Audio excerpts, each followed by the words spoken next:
Let's go back. Once let me share.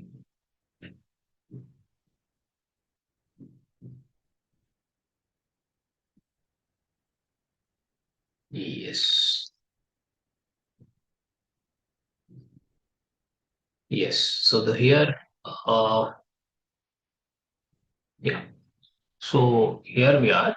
Now we'll look at condition number five, the last condition, which is to recognize revenue when a performance obligation is satisfied. Okay, let's discuss that for a while, for a moment, and then we will read it. Okay. Now,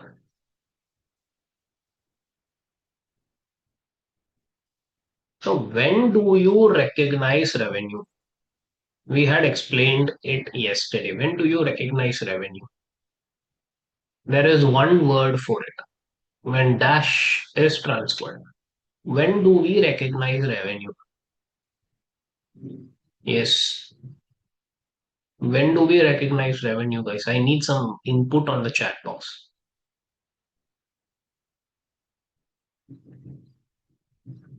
Absolutely. So we recognize revenue when the control is transferred.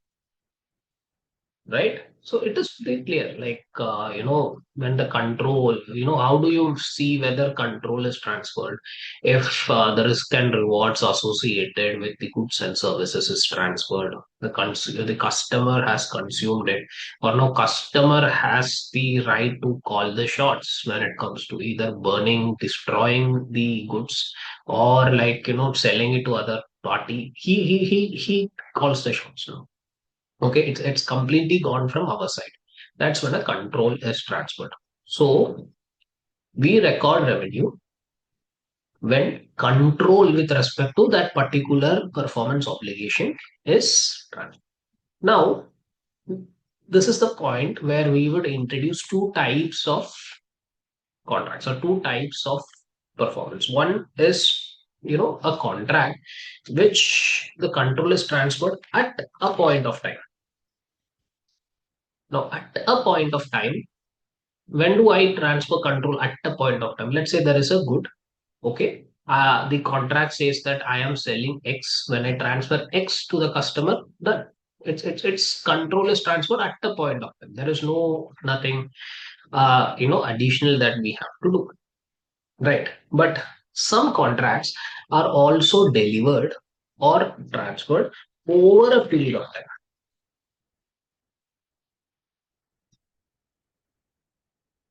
Okay. Now, what do you mean by delivered over a period of time? It means that, let's say that we have signed a proposal for advisory for 1 year, right? How it's over a period of time. It's not like I give one advisory over email today and done. No, it is for an year. So it has to be performed over a period of time. Now, in such a scenario, how do I record revenue? When do you say that a control in respect of a separate performance obligation is satisfied? If I give one advisory today, would it mean that I can record revenue for that? No. So there are few parameters which are given in IFRS to understand when control is transferred if the contract is or the performance is over a period of time. So first condition is the customer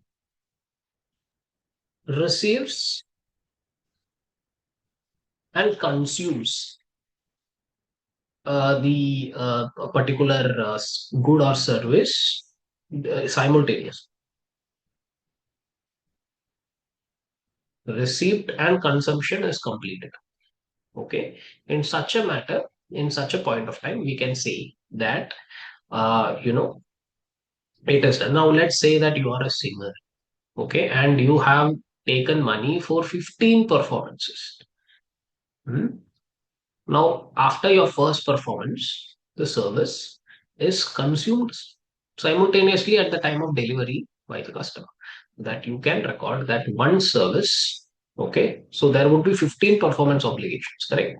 If I am booked for 15 performance, after one performance is completed, since the consumption is over for that one performance obligation, which is that performance is, then you can record revenue for that. So if a customer receives and consumes simultaneously, then you can record revenue.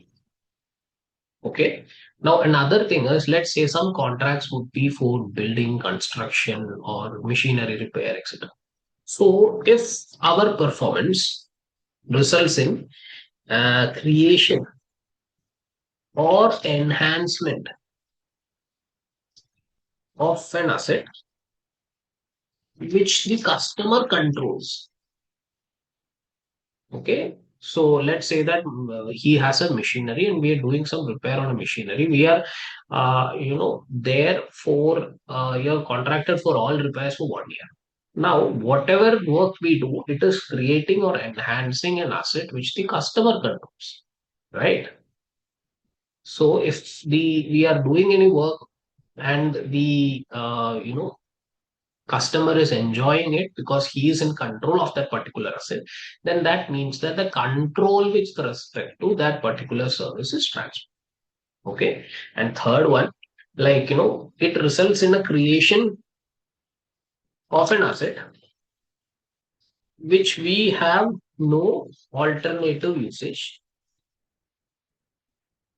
and that asset is like, the payments are not received for that, but we have a right to enforce the payments.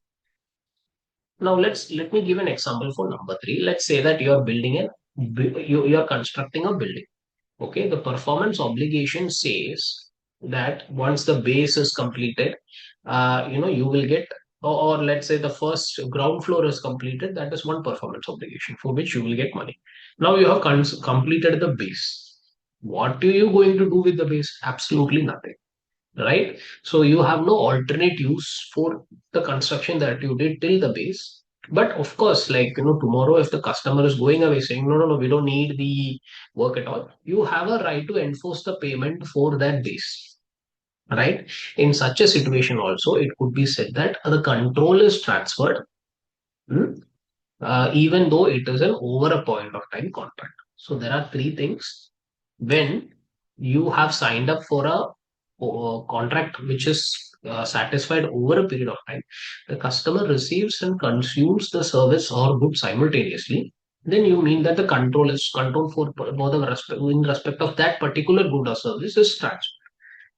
When you're creating or enhancing an asset which the customer controls, then you are also the control has been transferred, because end of the day he is reaping the benefit of it, right? The asset is under the control of the customer. And of course, if you're creating an asset which, even if the customer does not control, but and if it does not have any alternate use for you, but you have right to enforce payments for that particular completed portion, then you can record revenue.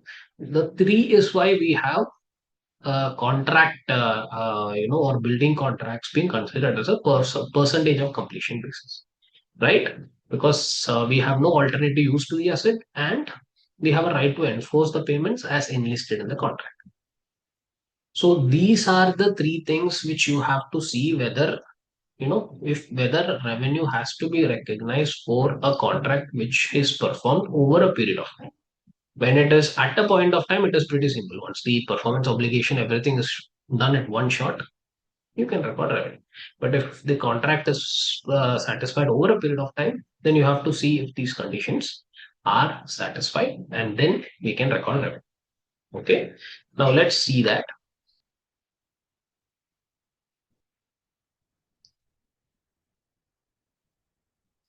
Oh, yes. So an entity satisfies performance by transferring control of promised good or service to the customer. A performance obligation can be satisfied at a point in time when such goods are delivered to the customer or over time. An obligation satisfied over time will meet one of the following criteria. The customer simultaneously receives and consumes the benefit as the performance takes place. Entity's performance creates or enhances an asset that the customer controls as the asset is created or enhanced. And the entity's performance does not create an asset which an alternative use to the entity, and the entity has enforceable right to payment for performance completed today. The words may seem very complex, but we have to look for such clues inside the situation which is put forward to us. And if any of the one clicks, then we can record revenue, even if it is satisfied over time. Okay. Now, moving on, I would just like to kind of highlight one more thing here. So let's say that I have a contract for construction of a building.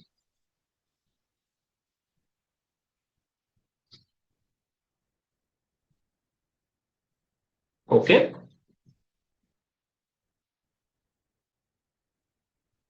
Now, how would I say to what extent I have completed? Now, let's say that while constructing a building, where so okay, the total contract price, let's say, is 1 million. Okay.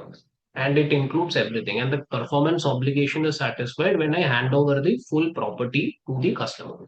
Now, in such a scenario, when do you when do you apply this? So, how do you apply this as the case? Like, total contract price is 1 million. I have constructed half of the property. Okay.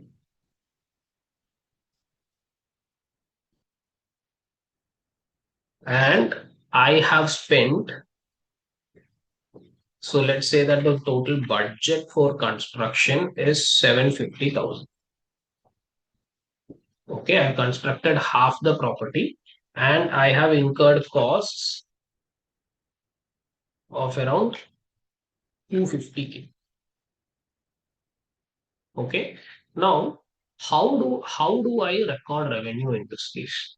I told you, see, the construction of a building is a contract which has to be satisfied over a period of time, right? Now, and in such a contract, when I create an asset with no alternative use to it, which is the building, and but we have a right to enforce the payment. Okay, progress payments is enforceable as per the contract. And how do I understand, what revenue to recognize? So I've already incurred cost of 250 and I've constructed half the property. So what the standard says is you can choose as a matter of policy whether to use either an input method or an output method.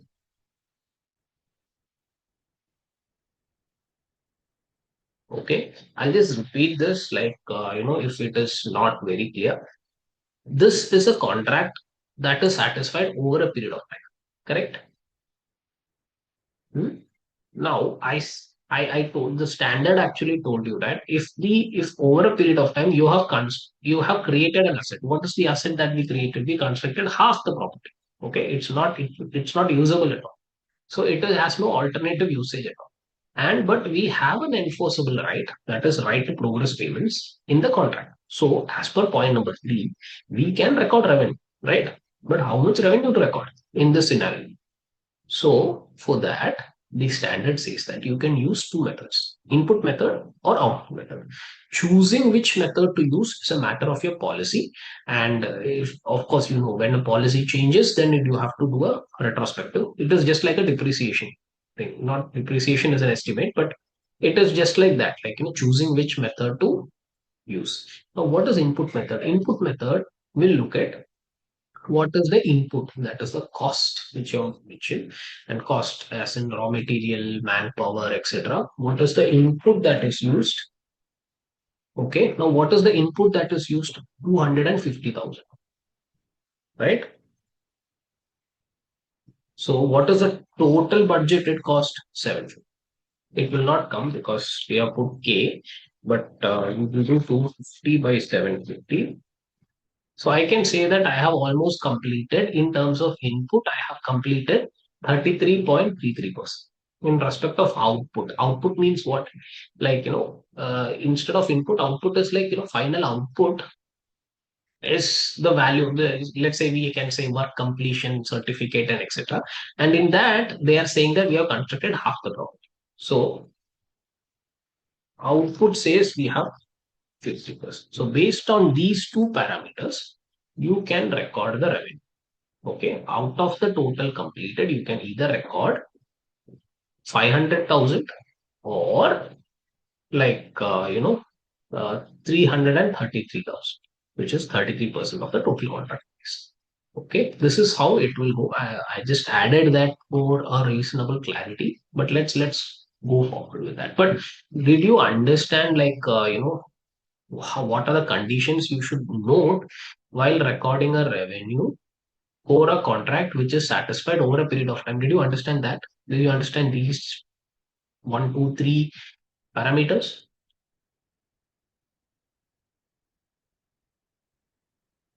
Okay. Okay. That's pretty good. Now let's go forward. Okay. Now these are the five conditions. So if I list the five conditions, basically, like, identify the contract. It's pretty clear to you what are the things that should be identified in the contract. Then there are identify performance obligation. Now, how do you identify performance obligation? You have to see if it is distinct. Okay, and we have already know the parameters to see if it is distinct. Two parameters are there, and both should be satisfied. And so one is like, you can use that particular goods or asset as it is, or in combination with other resources which are available to the customer. And second one, you have a right to payment for it, and it's separately identified in the contract, and you have a right to payment. So if you have these two, then you can say that it is a distinct. So identify PO is like, identifying separate performance obligation in a bundled contract. Okay. Then you identify the transaction price. And for this, what did we do? We have to see whether there is a variable consideration and a significant financing arranged. Okay, we have to pick these two from the cost transaction price. And if there is a variable consideration, we will record it only if it is highly probable that such a contingent consideration could arise. And with respect to financing, we have to split the financing part and record it as other income.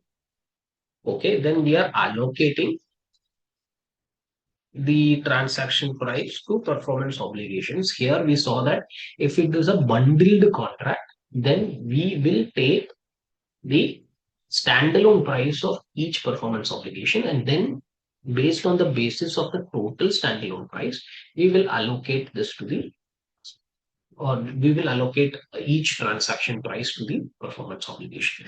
And finally, while recording revenue,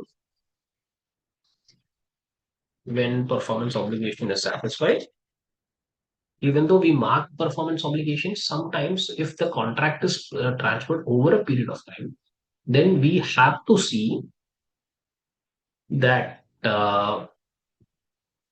we have to kind of see whether any of these three conditions are satisfied, and if it is, then we can record the revenue. It means that the control has been transferred, and we can record revenue even for an over a period of time contract. Okay, so these are the major things that is testable in the five conditions area.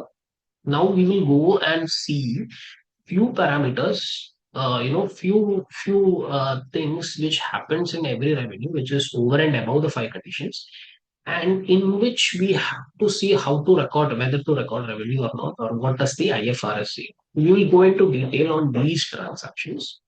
The first transaction is contract cost. Now, what is a contract cost? Okay, what is a contract cost?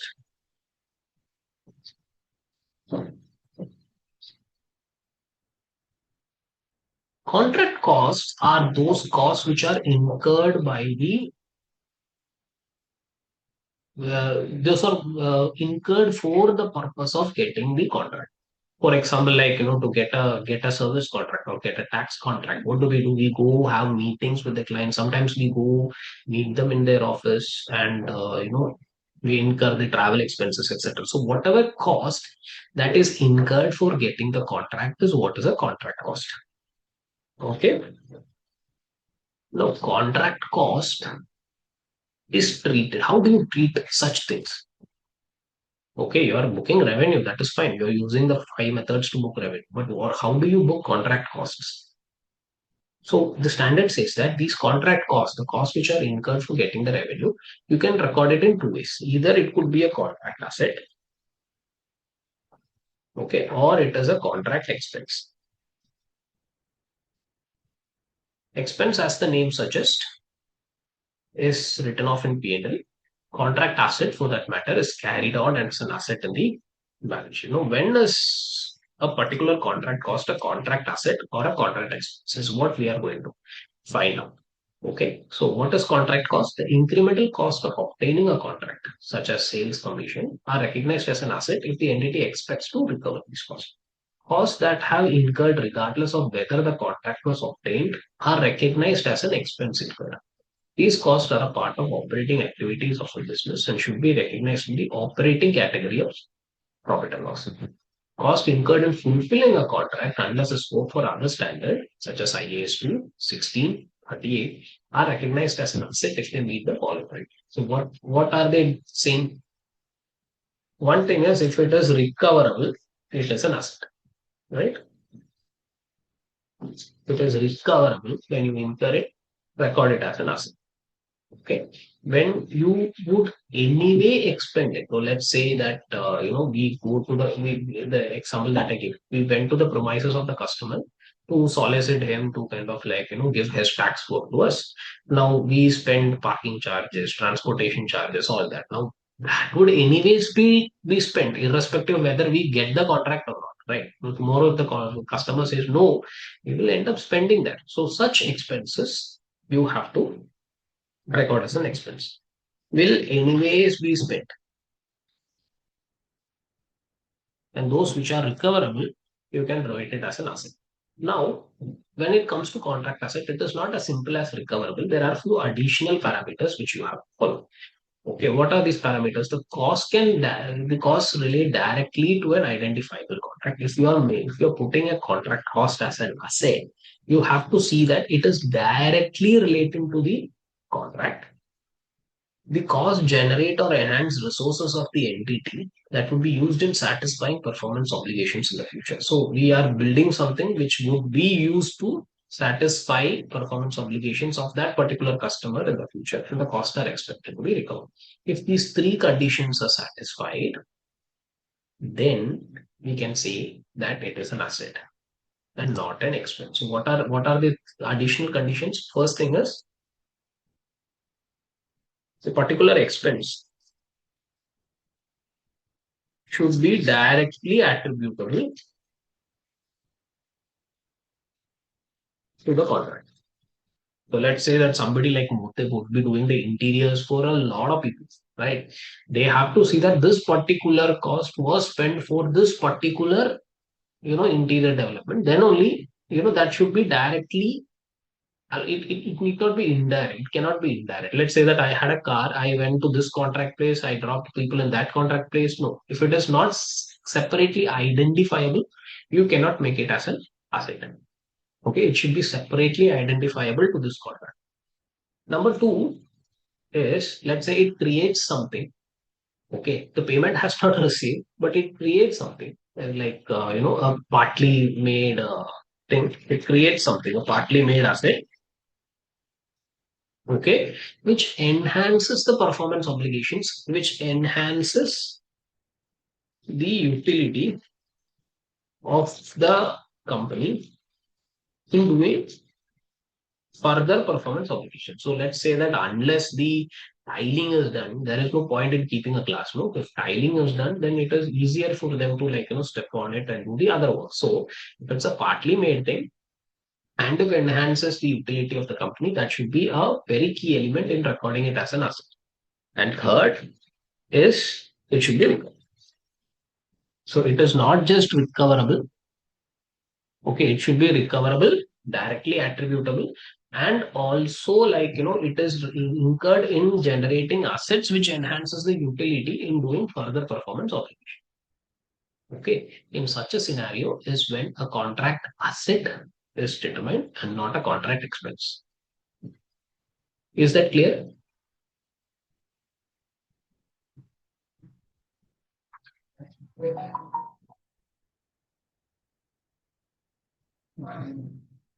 Okay, I want everybody to go home and read the things so that it's further eases up the you can connect to the examples that is discussed, and you can connect. And of course, this video is will be uploaded today, so you can kind of like if there is any doubt, you can refer the video.